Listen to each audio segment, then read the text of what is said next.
This is VOA Africa.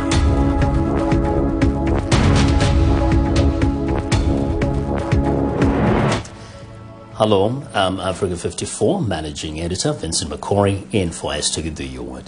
It's Monday, May the 10th. Welcome to Africa 54. We continue to work remotely because of the COVID-19 pandemic, but what hasn't changed is our commitment to bringing you the latest and the most important news from the African continent and around the world. This is today's Africa 54. We begin in South Africa and the fallout from COVID-19. Having been forced to close their doors for months due to the COVID-19 pandemic, South African cultural institutions like Johannesburg's Apartheid Museum are finding they are too cash-strapped to reopen. David Doyle of Reuters has more. Behind a glass door in South Africa's Apartheid Museum sits a life-size portrait of Nelson Mandela. Up to 1,000 people a day used to walk past it, on their way to a replica of his prison cell on Robben Island. But today the building is layered with dust and shrouded in a silence only broken by the sound of moths colliding with display cases. Joburg's Apartheid Museum, like other cultural institutions, shut its doors in March 2020. It reopened in January this year, but with visitor numbers remaining low in the health crisis and having sold no tickets in 10 months, it was too cash-strapped to operate. The doors closed again in March this year.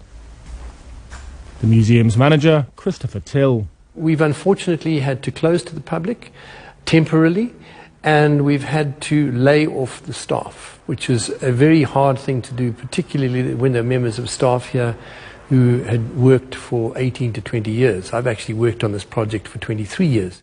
Other tourist attractions are suffering a similar fate. They include the Fugard Theatre in Cape Town, the Johannesburg Art Gallery and Mandela's house in the township of Soweto. That's making life harder for guides like Bongani in Glovu. This place was a hive of activity. Today it's almost just dead quiet. In normal times, tourism accounts for more than 8% of gross domestic product and 1.5 million jobs. Some venues, such as the Market Theatre, are open, but to a restricted audience. Caroline Taylor was at a performance on Tuesday. They're essential. They're very much a part of your protest history. They provide a space where all people can and did come together. South Africa's 200 billion rand or $14 billion loan guarantee scheme aims to encourage banks to lend on more favourable terms during the crisis. But many distressed companies are reluctant to assume more liabilities as they struggle to keep the lights on. That report by David Doyle of Reuters. The head of Ethiopia's Orthodox Church has said that atrocities amounting to genocide are being committed in Tigray. These were his first comments on the conflict in the region that broke out in November and has killed thousands. Abune Matthias, who has been head of the church since 2013, did not say who was responsible for this. He spoke in a video message that was posted on Twitter on Friday by an American religious charity worker, Danish Wardley, who heads a US-based church group called Bridge of Hope International, said Abune Matthias had asked him to post the video. In the video, he says genocide is being committed now, before describing alleged atrocities such as the raping of women and the bombing and other types of destruction of churches. The head of a government task force on Tigray, Redwan Hussein, did not respond to a request for comment about the video on Saturday. 15 boats packed with hundreds of migrants landed on the southern Italian island of Lampedusa on Sunday. Officials said they were expecting numbers to increase as the weather improved. More than 1,400 people got off the vessels at the Mediterranean island, one of the main landing points for people trying to get into Europe, according to ANSA news agency. Migrants' arrivals are resuming alongside good weather, according to Lampedusa's mayor, Toto Mortello. Around 11,000 migrants disembarked on Italy's coast from the start of 2021 to May the 7th, up from 4,105 in the same period last year, according to the Interior Ministry data. Attackers killed 6 people at a police station in southern Nigeria, according to a police spokesman. This brings the total number of officers killed over the weekend to 12 amid escalating violence nationwide. The attack early on Saturday morning in Akwa Ibom State killed 5 officers and one of their wives. The killings followed 3 attacks on Friday night in the southern oil hub of Rivers State, where 7 officers were killed. A landslide at an artisanal gold mine has killed at least 15 people in northeastern Guinea, according to the government. The disaster took place on Saturday in remote Seguira province, 800 kilometers from the capital, Conakry. The zone holds some of the West African country's largest gold reserves. In a statement, the government said it had launched an investigation. The artisanal gold mines of Seguira are notoriously dangerous, with diggers working in narrow shafts without much protection. Experts say this has already been a busy year for volcanic activity, but now NASA scientists say they may be able to predict eruptions far enough in advance to save lives. Viewers Arasha Rabasadi has more. Lava flows down a side of Guatemala's Pacaya volcano. Local relief groups say for now the lava doesn't appear headed for nearby communities, but that could change if it switches direction. University of Alaska researcher Tarsilo Garona is lead author on a report studying satellite data as a means of detecting future volcanic activity. So the key point of this research is that we can in principle use these signs of heat, of the release of heat that we observe at the surface of volcanoes. We can use that information to better anticipate volcanic activity. NASA scientists studied 16 years of radiant heat with instruments on board satellites. They found in the years leading up to an eruption, the radiant surface temperature over much of a volcano would increase by about 1 degree Celsius. One of our main goals, main tasks, is to monitor volcanoes in real time.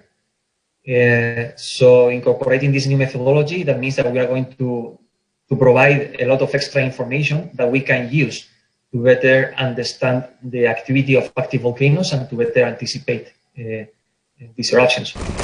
Garona says by adding new tools for detection, researchers can predict months or even years before a volcano erupts. So we basically combine all the different methodologies to better understand what's going on in the subsurface and also to provide forecasts of the activity. It's not always, it's not in general straightforward to make those forecasts, but yes, with new methodologies and incorporating new data sets, we are getting closer towards more robust forecasting of volcanic eruptions. 21 communities surround the erupting Pacaya volcano alone. Every Wednesday in April, devotees make a pilgrimage there to pray at the lava, sprinkling holy water and seeking divine intervention in stopping the flow. Garona says with more robust data gathering, science can warn communities like this one before the next major eruption ever happens. Arash Basadi, VOA News. Some U.S. Republican lawmakers and conservative commentators continue to falsely claim that President Joe Biden's climate plan will force Americans to eat far less red meat. White House correspondent Patsy Widakuswara looks at how burgers have become the latest battlefield in the country's culture war. The claim that President Joe Biden wants to ban meat consumption is false and has turned into viral memes. Still, conservatives, including some Republican lawmakers, continue to promote it. The Biden administration has no intention of limiting meat consumption, said Secretary of Agriculture Tom Vilsack. In the political world, games get played and issues are injected into the conversation, knowing full well that there's not a factual basis for the issue. It started out with a false headline from a British tabloid that Biden's climate plan could limit Americans to 1 hamburger a month. That's a lot less than the current average of 3 burgers a week, according to data from the U.S. Agriculture Department. The article baselessly tied Biden's proposal to tackle climate change to a 2020 University of Michigan study that says cutting Americans' meat consumption in half would reduce greenhouse gas emissions by 1.6 billion metric tons by 2030, roughly 25% of America's yearly output. Martin Heller is one of the authors of the study. That really is a total false connection. You know, we really didn't make any suggestions to a particular policy recommendation. And as far as I know, the Biden administration has not made any reference to our study as well. With a false claim, meat became a symbol of personal freedom against government tyranny, turning burgers into the latest battlefield in America's culture war. I think there's a lot of the American West and ranchers and masculinity that the right wants to associate itself with.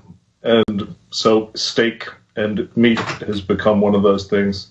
With increased awareness of the role of food production in climate change, meat consumption may be political. A 2018 Gallup poll shows that 11% of liberals say they are vegetarian, compared with 2% of conservatives. But there's no danger of the country going meatless anytime soon. According to the U.S. Department of Agriculture, an American eats an average of 37 kilograms of beef per year. However, they are also increasingly turning to plant-based alternatives, now commonly found in restaurants and supermarkets. It tastes just like a burger. Patsy Widakuswara, VOA News. The blessing of the bicycles at the Cathedral Church of St. John the Divine is a popular tradition in New York City. Last year, it was held virtually due to the pandemic. But this year, the event was back and many returned with the bicycles they relied on to get through a difficult year. Anna Nelson has the story narrated by Anna Rice. Among many unusual New York rituals, this might stand out due to its longevity. For the past 23 years, in early May, hundreds of bikers cycled to the Cathedral Church of St. John the Divine in New York City to have their bicycles blessed. Even pets come along. She just loves to go in Central Park, and when I'm getting ready to get on my bike, she looks at me really anxiously, wondering if she's going to go too, and is very excited to get on the bike. Glenn Goldstein started this unusual tradition. Not religious himself, Goldstein is an avid biker who got the idea from his mother. Many years ago, my mother sent me a newspaper article about a blessing of the motorcycles at a shrine. And like all good sons, I took that article and threw it away. And many years later, I thought, this is not a bad idea. And so I came here to this wonderful cathedral and said, can I ask you a question? I was very embarrassed. I thought they would not like this, but they were very nice and welcoming. And we've been doing it for 23 years now. This is the 23rd year. As for the purpose of the ceremony, Goldstein says he likes to think this blessing might keep him and many others a little safer. But the church is beautiful, and they're very nice to do this, and it's a nice thing to do. I think it's just a lovely ceremony. Do I believe it helps? Amen. You gotta have faith. And you gotta, all the help you can get, and it doesn't hurt, that's for sure. As the pandemic worsened, many New Yorkers saw bikes as one of the safest means of transportation in this hard-hit city. Even the church priests admit they haven't taken the subway in more than a year.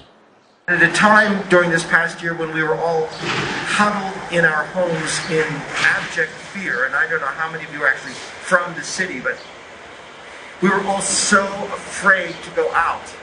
And these brave people, many of whom are immigrants to this country, many of whom are not documented immigrants to this country, they went out on their bicycles so we would have something to eat when we were all afraid, huddled in our homes.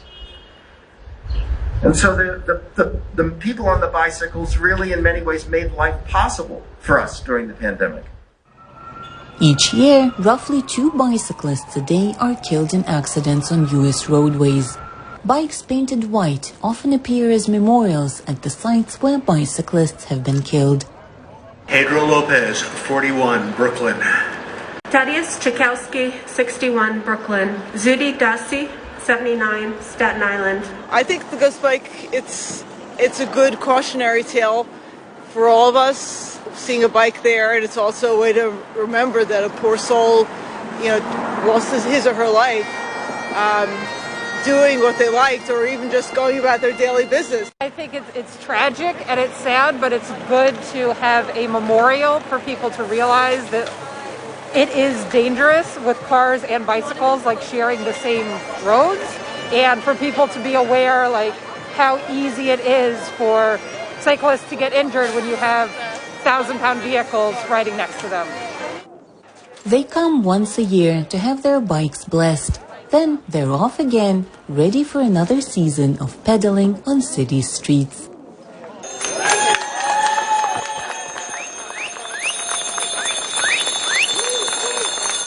For Anna Nelson in New York, Anna Rice, WEWE News.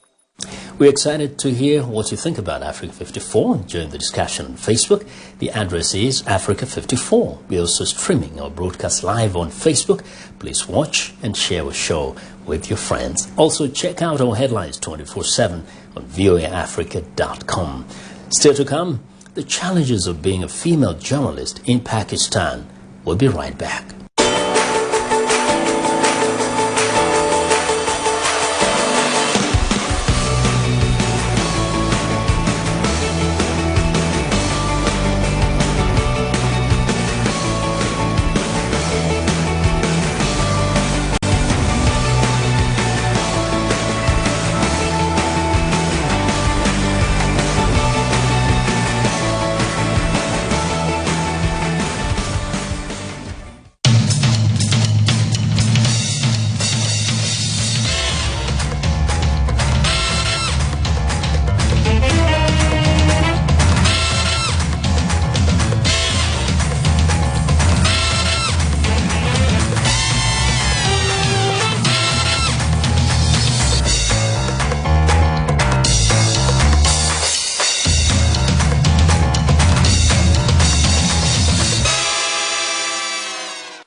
With the COVID-19 pandemic forcing quarantines and lockdowns globally, the world's homeless face a unique set of risks of exposure.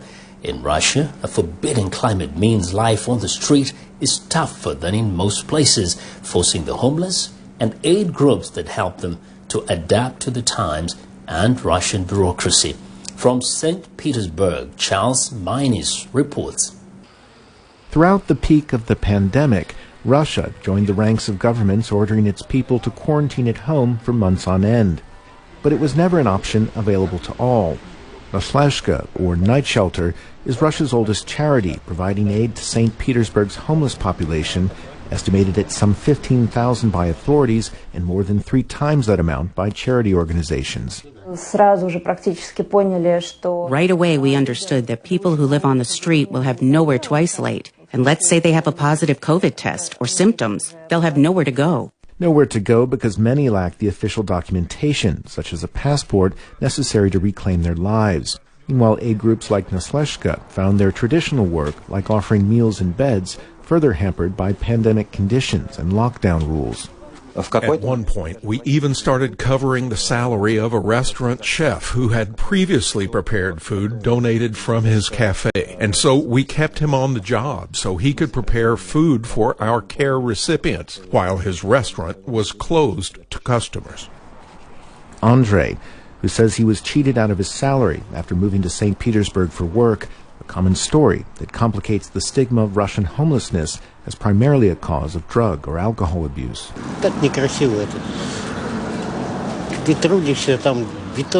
It's not right. You work so hard pouring the cement and then they don't pay you. It was only later that I fell into alcohol out of despair. Andrei and others say the economic downturn during the pandemic has left them with few alternatives to scrape out a living and fearing life on the street more than the virus. I looked at vacancies at the employment agency and there's almost nothing. You look at those newspapers advertising jobs and there's only one. These are stories of hard times with few easy solutions, but also of communities coming together. Despite growing government suspicion of Russia's NGOs, Masleshka's ranks of volunteers and donations have swelled during the pandemic. Never in our 30 years of work have so many people given thought to and cared for homeless people as they did in 2020. In difficult moments, people naturally think about those who are worse off than themselves. Now the organization is working to get the city's homeless vaccinated from COVID-19, opening the door to temporary shelter and the wider net of legal, psychological, and employment services Masleshka provides. But it's an achingly slow process. Traditional Russian red tape means many will wait years to get the official government documentation that allows them to not only get the shot, but also puts them on the path towards finding something like home. Charles Maines for VOA News, St. Petersburg, Russia. Female journalists are regularly seen on camera in Pakistan, but the job can bring challenges. Umair Farouk from VOA Peshawar meets two women pushing back the barriers. Bradazan Hamdad narrates the story. When she started out in journalism, Farzana Ali from Pakistan's conservative Dera Ismail Khan district in Khyber Pakhtunkhwa was told women don't belong in the profession. But she pushed back and is now the first female bureau chief of Aaj News in Peshawar, the province's capital. In the beginning, I was told, men don't do the kind of things you are doing, or even, men don't dare say no to us. Who was I to say no to them? Well, look, I'm not a thing. I am a journalist. And it is my job to convey information to the people. The 20-year news veteran says women were not allowed to cover politics, terrorism, and other big issues. But she stepped up to take on those beats. Now, as bureau chief, a top worry is the safety of her team, especially in districts with extremism and terrorism. If it seems to us that our lives will be in trouble, mine, my reporters, anyone working with me, especially those working in merged districts, then we advise them to report only that news that would not risk their lives. That is why many issues go unreported. Other female journalists say whatever the subject, reporting from the field can be more difficult for female journalists. When I go in the field to report, people harass me, calling me names and staring at me. The way they stare makes you feel uncomfortable. I am sitting here like this, but in the field, I cover myself in a shawl. But in some cases, Ali says being a female journalist actually helps give depth to their reporting, especially on women's issues. You get access to the original stories. If a man goes, he will talk to men only. A male reporter will never tell the negative side of the story about a woman's issues. I, on the other hand, would bring what a woman really has to say. In Pakistan, one challenge exists for all journalists in the country: access to information. It's said that we have freedom of expression in Pakistan. Everyone can say what is on their mind. But I'm not ready to accept that. You don't have access to information. You don't have access to areas. So where is the freedom of expression and where is the freedom of press? Still, these journalists vow to keep pushing to fully cover the issues that affect their communities. For Omar Farouk in Peshawar, Pakistan, Bejan Hamdard, VOA News. When Hollywood needs an authentic Victorian dress or Edwardian hat for a new movie, costume designers are likely to head to New York City and go straight to vintage collector Helen Hufner. The 72-year-old fashionista has provided clothing for over 1,000 movies, theater productions, and fashion shows in the past 45 years. Nina Vishneva has the story, also narrated by Anna Rice. If you want to try it on. A treasure trove of vintage clothing includes hats Rachel Brosnahan wore in The Marvelous Mrs. Maisel, the cardigan Tom Hanks sported in The Bridge of Spies, and the nightgown Angelina Jolie had on in the original Sin. More recent garb of note includes clothes lent to costume designers for U.S. vs. Billie Holiday and Ma Rainey's Black Bottom, which won an Oscar for Best Costume Design in 2021. You have a camisole, you'd have bloomers, you would have a corset, you would have several layers of petticoats, and then the dress would go over you. Helen Offner is founder of Helen Offner Vintage Clothing. the largest private collection of apparel from yesteryear in the US. Tens of thousands of clothing items and accessories spanned from the Victorian era to the bright neon of 1980s. In 1982, Woody Allen was doing the movie Zelig, and he went into a boutique in Soho looking for 1920s clothing. So they came up to my apartment. I only had one rack. It was in the bedroom of me and my boyfriend at the time, and they bought everything I had. Offner started collecting vintage back when she was young. She would save money looking after the neighbors' babies. She started with vintage books, then switched to rings. Then came clothing. She says her love for vintage stems from a lack of family heirlooms. During Second World War, her parents fled Poland and came to Belgium. Most of her family died in concentration camps. I love old things. They speak to me. You know, they have a history, somebody loved them at one time. I'm not as interested in new fashion. She would find vintage gems and sell them, but the more she hunted down unique pieces, the less she wanted to part with them. That's when she started renting out her precious possessions to costume designers, directors, fashion show organizers. After the filming comes to an end, actors are supposed to return the clothing they used, but sometimes they don't. We supplied a lot of things to the Irishman, and two of the things we supplied were for Robert De Niro. It was a pair of pajamas, and I think there's a scene where he's in pajamas all the time, and a robe. But we didn't get it back. Clothing is subject to wear and tear on set. The Titanic crew couldn't guarantee they would be able to return all pieces intact, and Offner decided not to risk it. So I didn't do the movie. And later I found out that they had a lot of ruined items. Broadway, Hollywood, TV studios, and fashion shows. Demand is high for Offner's precious collection. For 45 years, Offner has played a critical role in 1,000 movies, theater productions, and other projects. Her passion for vintage earned her clients 4 Emmys and an Oscar, as well as a variety of other awards. The pandemic slowed business, which is now picking up again. Offner's pieces are starting to get rented out, slowly and cautiously. For Nina Vishneva in New York, Anna Rice, VOA News. And that's our show for today. Be sure to watch Africa 54 on our website at voaafrica.com. From all of us here in Washington, thanks for watching. Ili kuwa mwanafamilia bora wa Global TV, usisahau kusubscribe, like, kushare na kucomment. Baada ya kusubscribe, bonyeza alama ya kengele ili kupata taarifa kwa kila video inayopanda Global TV Online.